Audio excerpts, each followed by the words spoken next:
the Civil War was about to end, and Sherman met with some ministers, a group of 20 ministers, because they felt like the ministers represent the leadership in the community. Even to this day, people feel like they want to call the leadership of the community, they call ministers, right?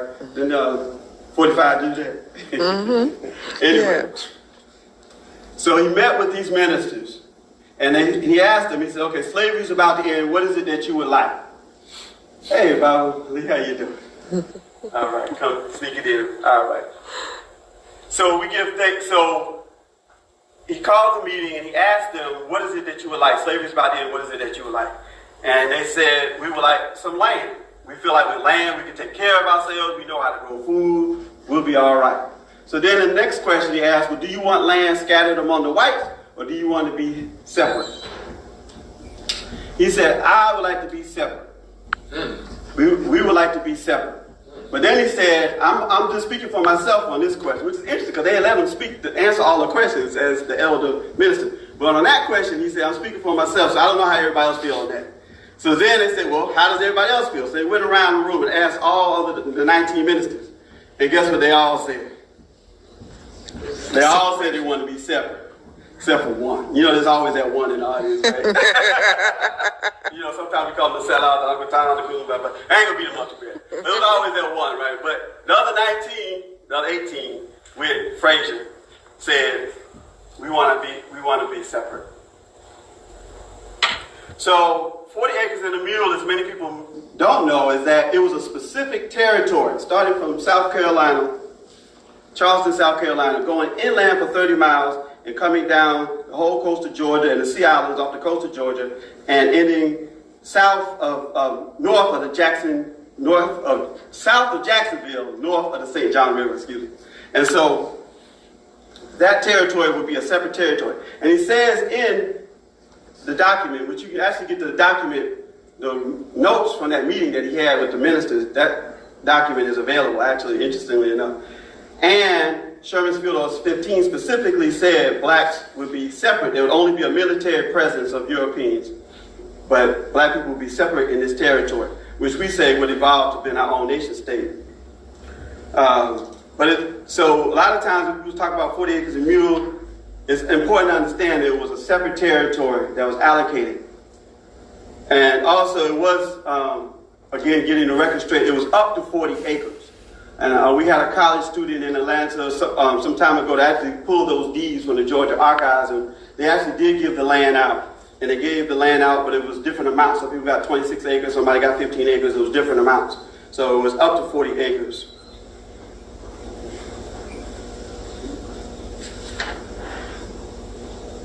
So, I already said it, but the actual quote from Sherman Field Order 15, and I'm quoting now, no white person, whatever, unless military officers and soldiers detailed for duty, will be permitted to reside, and the sole and exclusive management of affairs will be left to the free people themselves.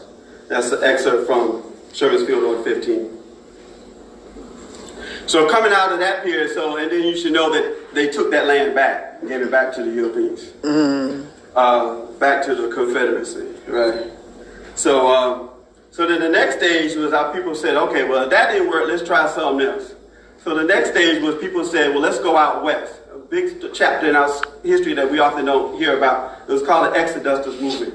The people moved out to what's now Kansas and Oklahoma and set up all black towns. Again, separation. And they had their own community because they realized that staying in the South, they didn't feel safe there. And one of the leaders of that movement was Pap Singleton. And you can find out more about him in that movement. And the next movement I want was some of those towns and communities began to come together and think about the idea of having an all-black state, or again, we say it might have been evolved to an all-black nation. And so giving you, these are the different levels of this movement of separation that has always been with us. And a lot of times I say we learn the integration history of the United States. We learn about Civil War and Reconstruction and Roaring 20s, World War I, World War II, Civil Rights Movement. But there's also a black nationalist history that runs concurrently that whole time from the end of slavery all the way up to now. That's it. That's it. So then we have the Nation of Islam under Elijah Muhammad, who basically said the solution to the race problem is separation. Let us have some land and reparations. Now, this don't put us on land. So give us some land. And their newspaper is still on the back of their newspaper. You can pick one up this week, and you'll see it's still on the back of their newspaper, point number 4. That talks about separation with reparations. In the final call, the black newspaper, what the Muslims want. And that brings us to what I think one of the most important and profound moments in our story, which is a meeting that was called the Henry Brothers, later known as Gaidi Obadeli and Imari Obadeli, called a meeting right here in Detroit. That's right. March 30th through the 31st, 1968. Yes. They have been influenced primarily by the teachings of El-Haj Malik Shabazz, also known as Malcolm X, also known as Detroit Red. And he talked a lot about separation. He talked a lot about nation. And so the idea was, what do you need to have a nation? So they did some research. And when I got involved in Republic of Africa, I talked to the elders about this, and they explained it to me. It's very simple. In order to have a nation, to be recognized by the United Nations, you basically only need 3 things. 1, you have to identify your people. So that was easy. We said black people, or we like to use the term New Africans. And we said people of African descent. So we got our people, check. So then they said you have to have a specific land base. A lot of people talk about nationhood, but they talk about it, I don't know, abstractly. If you don't have a land base, you can't have a nation. You have to have a land base. So they said, okay, we need a land base. So we claim in South Carolina, Georgia, Alabama, Mississippi, Louisiana. That's the land base for our nation. That's right. The third thing you need is a government. More importantly, obviously you need a government to govern yourselves, but you also need a government so you get interface with other nations of the world. Right. So if you're going to have business or trade or commerce or whatever you're going to have, Minister of Education. Your Minister of Education can meet with the Minister of Education of Jamaica or China or whoever, so you have to have a government. So they set up, at that meeting, the provisional government of the Republic of New Africa. Yeah, bro. So I think we should stop and have a hand clap. The provisional government of the Republic of New Africa. Over 500 people attended that meeting. Over 100 signed a Declaration of Independence that was written by Imari Obadeli. And in that Declaration of Independence, reparations was a part of that. And actually, reparations, having a sovereign nation is a reparations demand in and of itself. But they were also following and thinking along the lines of Elijah Muhammad that, we want reparations to help build our nation in addition to us having our own sovereign nation, right? All right. So that's a good segue into talking a little bit about reparations. So we're on Reparations Awareness Day. I did my assignment. He asked me to cover the Republic of New Africa. And we can talk a little bit more about that in the Q&A. One important incident also happened here in Detroit, 1-year anniversary of the Republic of New Africa. When they met at New Bethel Church, there was an altercation with the police. A police officer was killed. All of a sudden, the police assaulted the church, basically, and began firing into the church. No one was killed or wounded in the church. The young men of the church physically put their bodies over the elders to protect them. And there's actually a beautiful video clip when I get my technology skills up to par. It's beautiful, and this is Aretha Franklin's father's church.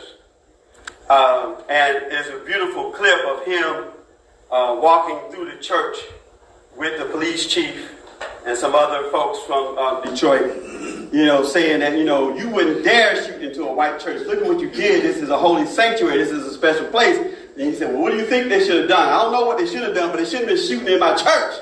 And he's very powerful and very fierce. And we know that he was a strong civil rights activist and supporter. And so that actual news clip is available. So, again, we'll put a pin in that. We can come back to Republic of New Africa later. So the definition of reparations that Cobra likes to use, and I'm going to read this verbatim. This is on our website. Reparations is the process. And I think that's very important, that word there, process. Reparations is the process of repairing, healing, and restoring a people injured because of their group identity and in violation of their fundamental human rights by governments, corporations, institutions, and families.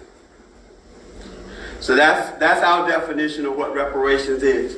But I want to continue to build on the definition of reparations because I think a lot of times people aren't really clear on what reparations is. So what NCOBRA has always asserted is that people have three roads of reparations. So the first road is if you want to go back to Africa. And that's a whole other movement that I even left out. Again, from before slavery ended, from Liberia, we talk about Paul Cuffey, all the way through Martin Delaney, Bishop Henry McNeil Turner, Marcus Garvey. There's always been groups and individuals that have demanded that we want for our healing and restoration just to go back to Africa or leave the United States, right? So that's a whole repatriation. So we call that repatriation. And again, we say repatriation with resources, with reparations. So we're not just going to get on a plane and go back to Africa. We're going to go back to Africa with some resources so we can build schools and streets and hospitals and what's needed to develop Africa and bring the great skill sets that we have as African Americans or new Africans here in the United States to rebuild our motherland. So that's one road, repatriation with reparations. The second road is a sovereign nation. And again, I've already talked about that. Republic of New Africa is an example of that, as well as other examples of that. So a sovereign nation state, Israel is an example of that, right? Mm-hmm. We want to get too much into that, but so that's the second road, and then the third road is I call it assimilation. And honestly, and COVID didn't really want to put that in there. I don't think. What do you think, Reverend Joanne? They probably me. She's shaking her head. She agreed with me. They didn't want to put that in there because Black nationalists started in COVID. And COVID came out of the Republic of New Africa. And so we feel like reparations, if you're serious, only means separation with reparations, as I said at the beginning of our presentation. But we knew everybody wasn't ready for that. And we really wanted to build NCOBRA as a broad-based organization. We didn't want it to be just a nationalist thing. We didn't want it to just be, we just didn't want it to be a nationalist thing. So in order to do that, we said those people that still want to get reparations and stick it out in the United States with your reparations. That's okay. We're inclusive. You can still work with NCOBRA. You still be a part of that. Y'all can figure that out. But for me and mine, everybody had to make their decision. I went to the Republic of New Africa, and also I see myself living in really dual citizenship, living in Africa as well. I've spent some time in Ghana, about 4 months in Cape Coast, and